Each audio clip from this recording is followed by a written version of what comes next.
Chapter 28. Sorry, Frank, Reef said as he climbed into the pickup. He was almost 30 minutes late coming out of the school, and the April air had turned cool. You got the question again, right? Colville asked. Reef nodded. Colville pulled the truck out into traffic, then glanced at Reef. Doesn't get any easier, does it?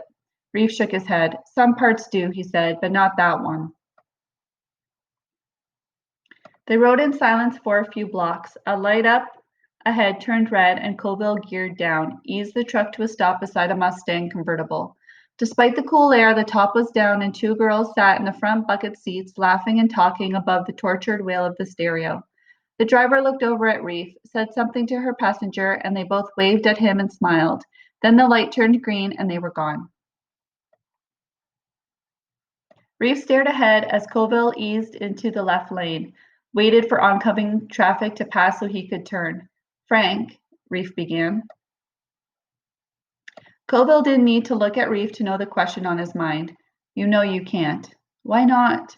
Because of the injunction, Colville sighed. We've been through all this before, Reef. If you try to contact her, a judge could rule that you broke the terms of your probation. You know what happened before. Next time, you won't be so lucky, and you've come too far to throw it all away now. The traffic passed and Colville swung left, then straightened out the wheel. It took a moment before Reef realized where they were, Birmingham Avenue, heading west toward the Park Street overpass. He looked up, saw the overpass approaching, saw the chain link fencing that now made it impossible for anyone to throw objects into the traffic below. Because of me, he thought. That's because of me. There were times when it seemed like the events of that day on the overpass had happened to someone else, some other Reef Kennedy, a Reef Kennedy who thought that life could be summed up in stupid lessons like shit happens. Shit didn't just happen. He knew that now. Shit got made. And the worst shit is the shit we make for ourselves. He looked up, watched the Park Street overpass slide over them, then grow smaller in the truck's side mirror as they left it behind. He realized, left so many things behind during the past year. Some of them he'd worked hard at leaving, like the anger and fear he'd spoken about to those students today. Some things, though, had just happened, like friends. One of them was Alex, who had moved back in with his parents. The last time they'd spoken, Alex had cranked up his Hollywood diva act 5 notches and drawn numerous stares as they sat talking in the food court at the Halifax Shopping Center. He told Reef that things at home were absolutely fabulous, honey, but Reef had sensed the opposite was true. He thought of the Robert Frost poem they'd read in English class that week, thought of the part about home. Home is the place where, when you have got to go there, they have to take you in. Reef wondered if that was what home was for, Alex. Hoped it wasn't true, but he couldn't get those words out of his head when he and Alex said goodbye for the last time. Others had drifted out of his life too, like Scar, who had always been smarter than any of them and had proven it in January when she'd completed her grade 12 at the end of the first semester.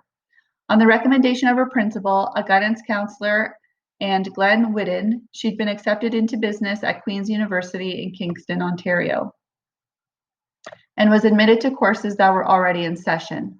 Although her outstanding performance in her advanced high school courses didn't guarantee her success, everyone was confident she could make the transition. The principal had even managed to get her some scholarship and bursary money, and he'd put her in touch with a friend in Kingston who'd offered her a part-time job to help with living expenses. Scar had been embarrassed when she told them the news. It's not like I have to go, guys, she said. I don't even know if I want to. But Bigger hadn't let her finish. You'd better want to, he'd bellowed, grabbing her and tossing her into the air like a 3-year-old. You turn down a chance like this and I'll kick your ass. Jink had been less enthusiastic. You probably won't even want to talk to goons like us anymore, he'd sulked, but he'd agreed with Bigger that she'd be crazy not to go. And so had Reef. Anything that got her away from her old man was a good thing, and education was the only thing that could deliver any of them from the hard Scrabble existence their families had known.